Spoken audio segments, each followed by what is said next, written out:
Guti, mga gamay. Ayan po mga ka-idol. Dito ako pinuntahan ko sila tatay at saka yung mga kapatid ko. Sila nagtatanim ng mga gulay. Yan. Tapos nagtanim sila ng kamote. Ito yung aming tinanim yung una nila tatay. Merong mga kamuting kahoy. Yan. So, ang laki na. Ito, tingnan ka ba din? Garado daw sila. Kanay. Kamote. Okay. Daw sila, nag-araro. Doon sa palayan. Doon na sila oh. Pauwi daw sila, kakain muna sila doon sa may-ari, nagpapaararo. Mga sidling nila. Hindi siya. Ito. Para manining nga plat. Marigoso. Ito. So, ito mga ka-idol, ito ang ginagawa nilang plat. Tataniman nila ng ampalaya. Nila tatay, ito, kapatid ko, dalawa. Yung pamangking ko, iwan ko kung nasaan na ngayon. Ito yung kamote na itinanim nila. Ito. Sobra na masaya pag dito sa probinsya. Ngaw na ka mo. Ngaw na ka mo. Ito plat. Yan ang luwag. Tataniman nila ng mga gulay.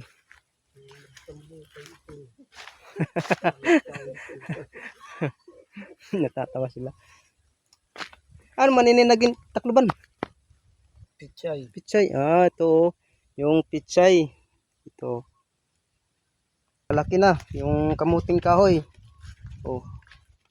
Napakaganda. Yung tataba. Yung luwag. Sobra. Napakaluwag.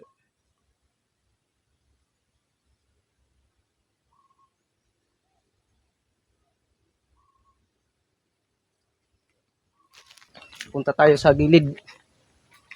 Doon tayo pupunta para tingnan natin yung paliguan ng kalabaw ng kapatid ko. Dito.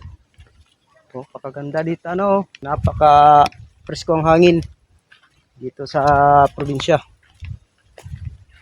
Doon sila tatay at mga kapatid ko sila ay nagtatanim ng mga gulay, ganun. So, dami na silang tinanim.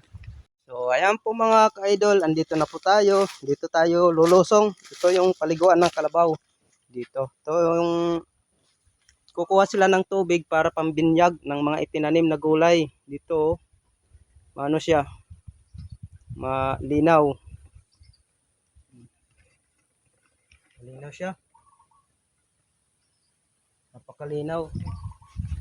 Diyan kami kumukuha pambinyag ng yung mga itinanim namin. Napakasarap ang hangin dito sa probinsya. Ang ganda. Andun sila tatay. Ang layo na oh.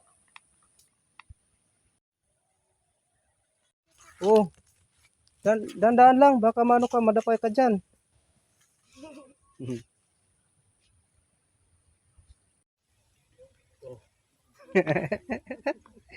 Si tatay tatay pinggan na.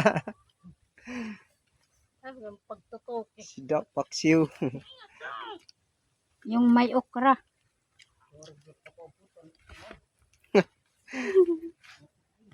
To.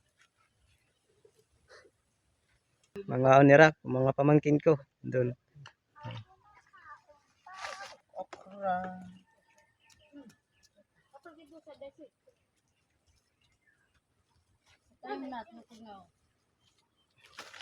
Ngaon.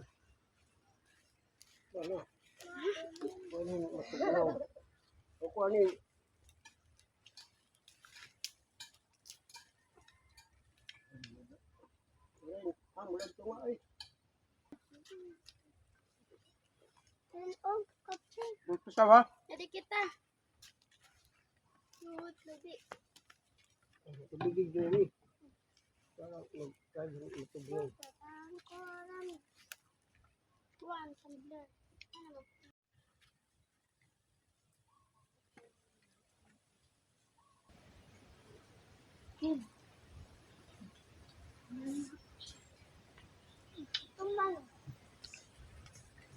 Meron pa.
Ugro kayo, gipipinangguat nga kuwan.